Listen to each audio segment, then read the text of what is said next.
Bom, vamos agora falar de outro indicador, as bandas de Bollinger, que são mais um método gráfico que se baseia no uso da medida do desvio padrão e que nos vai permitir comparar a evolução relativa dos preços com as variações na volatilidade para um determinado intervalo, de tempo.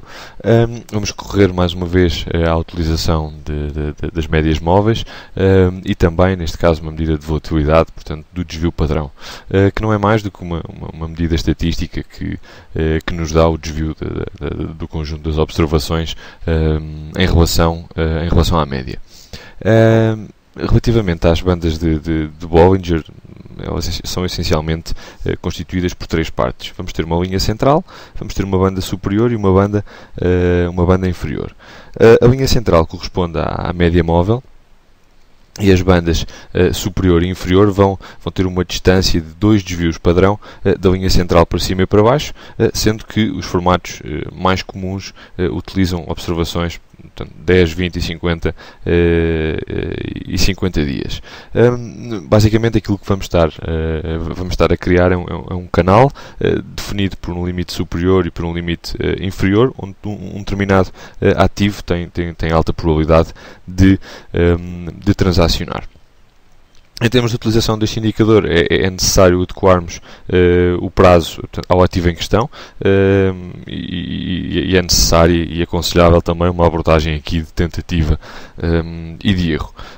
Depois de termos o indicador afinado, podemos utilizar estratégias conforme a situação do mercado. Já vamos ver aqui alguns exemplos de utilização. E de seguida vamos agora mostrar como é que podemos utilizar este método. E obviamente continuamos a ter em conta que não é um indicador para utilizarmos a solo, mas é apenas mais um elemento que nos pode aumentar a visibilidade sobre o movimento futuro. Agora temos aqui dois gráficos. Um que está a utilizar médias móveis a 20 dias e outro que está a utilizar médias móveis a 12 dias.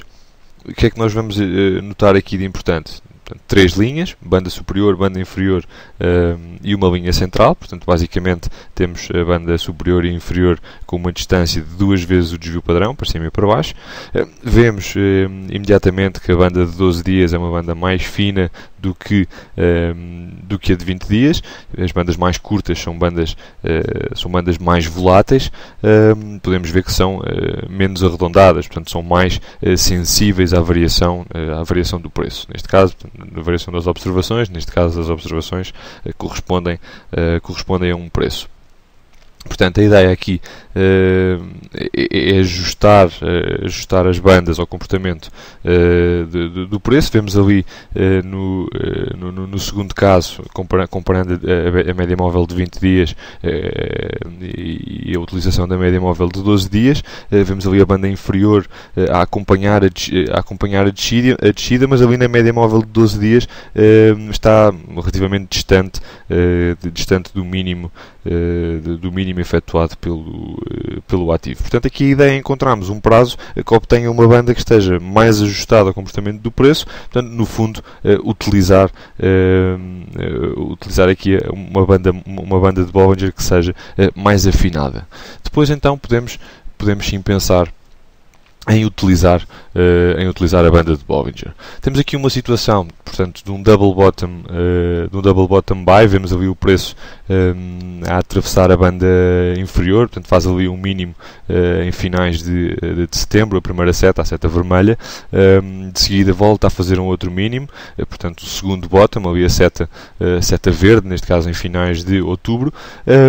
E isto não chega, portanto temos dois mínimos a ser feitos, a respeitar a banda, mas depois aquilo que vamos procurar é o momento em que o preço do ativo recupera e quebra ali a linha central, o tal círculo verde que ali observamos, e confirmamos então ali uma tendência bullish e o mercado sobe.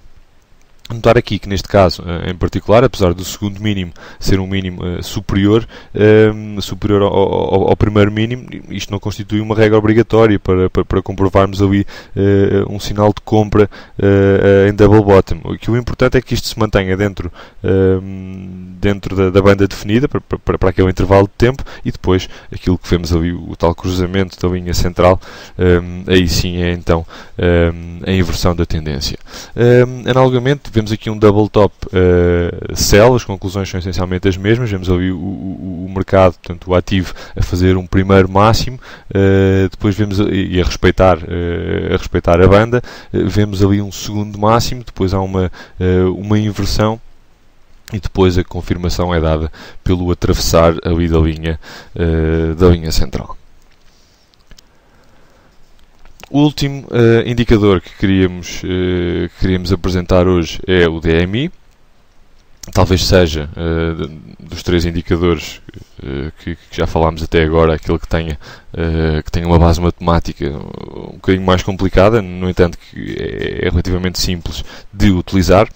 No fundo, este DMI, o Directional Movement Index, aquilo que vai comparar são as amplitudes dos vários dias de negociação e o seu desvio relativo para cima ou para baixo, e vai, no fundo, este indicador é aquilo que vai tentar encontrar ali uma tendência compradora ou vendedora, e depois vai confirmá-la com a força do movimento.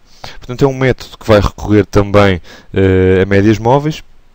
Vamos então definir dentro do indicador outros três indicadores que nos vão ajudar a identificar o movimento e a tendência, portanto, uma tendência de subida ou uma tendência de descida. Vamos ter o mais DMI, que nos identifica a pressão compradora, vamos ter o menos DMI, que nos identifica a pressão vendedora, e depois vamos ter o ADX, que é o Average Directional Index, que no fundo aquilo que mede é o pulso da tendência.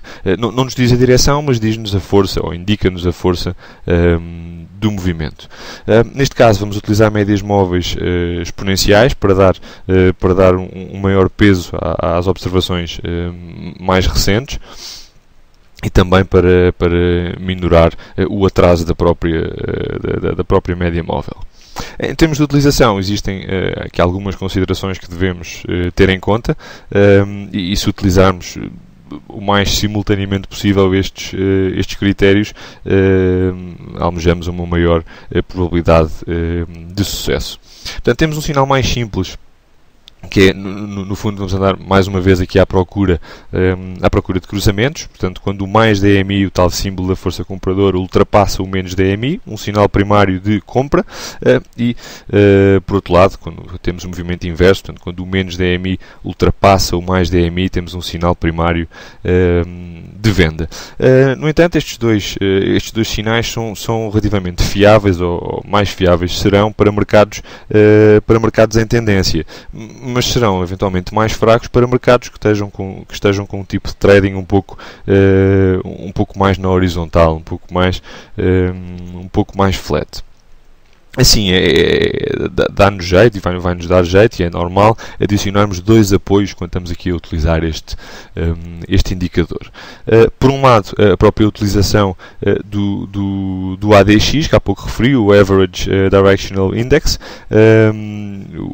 que nos vai ajudar a medir o pulso da tendência. Portanto, este é um indicador que deverá estar por cima dos outros dois, com os outros dois indicadores, e que devemos estar atentos especialmente a alterações neste indicador a partir de níveis mais altos, o que potencialmente pode indicar uma inversão de tendência. Isto graficamente vai ser mais uma vez mais fácil de compreender. E depois podemos arranjar aqui um outro apoio, uma regra de pontos extremos, no fundo, ou seja, não entramos, por exemplo, longos até que o máximo do dia do cruzamento seja batido, e vice-versa. Portanto, não entramos curtos até que o mínimo do dia do cruzamento seja batido. Mas vou-vos dar aqui agora um exemplo para perceber isto.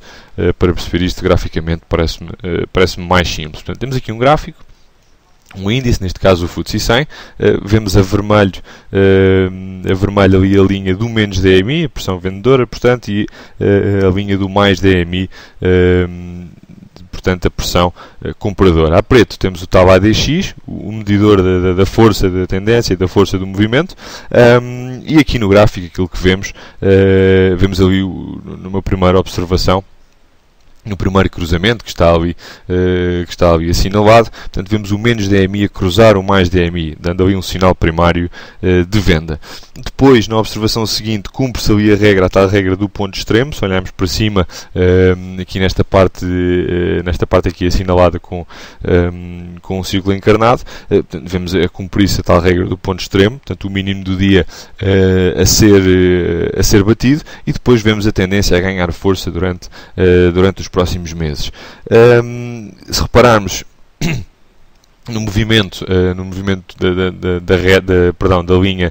da linha preta, o tal ADX, portanto vai ganhando força, vai subindo. Estava no início deste cruzamento, estava ali à volta do valor de 20 e depois sobe até cerca de 35, e também o próprio facto destes números serem relativamente redondos pode nos levar a crer que este seja um indicador bastante utilizado para este mercado, e que outros investidores o utilizem com frequência.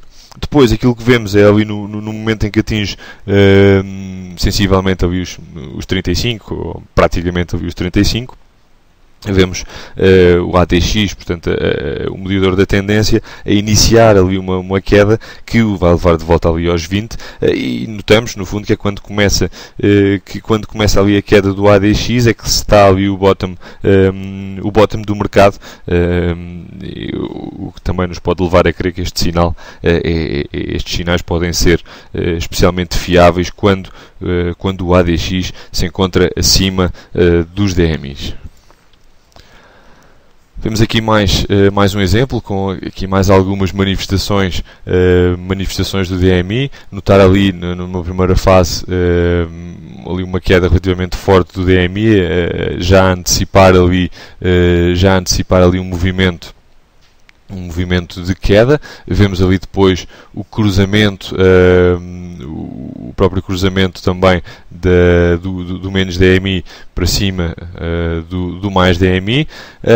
Depois quando, na altura ali que se vê o mercado já a recuperar, ali onde temos o círculo encarnado, portanto temos mais uma vez um outro cruzamento, neste caso quando a tendência, quando a pressão compradora, aliás, ultrapassa a pressão vendedora. Vemos ali um movimento de subida do mercado e uma ligeira subida também do próprio ADX. Em jeito de conclusão, já falámos aqui de vários conceitos de análise técnica, mas queria só deixar aqui uma mensagem importante também da adequação do indicador e dos seus próprios parâmetros ao mercado. No fundo, a pergunta que nos devemos fazer quando estamos à procura do indicador que mais nos convém é exatamente que indicadores podem eventualmente funcionar melhor e para que mercados, quais é que são os prazos das médias móveis e quais é que são, que no fundo, quais é que são os prazos que melhor se adequam.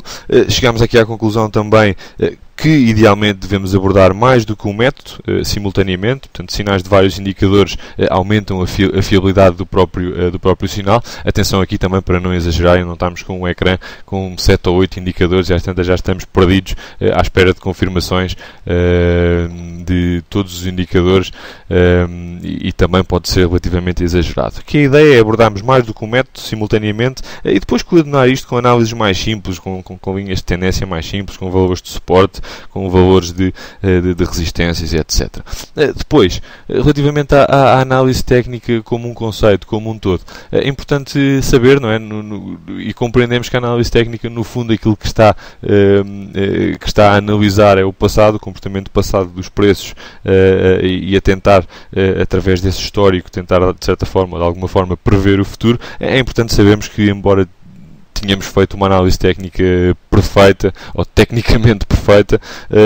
É importante compreendermos que alguns factos pontuais do mercado interferem com a análise técnica. E reparem, basta um comentário por parte de um banco central, basta um comentário político, basta um evento de apresentação de resultados de uma empresa que pode alterar completamente a leitura que nós tiramos da análise técnica.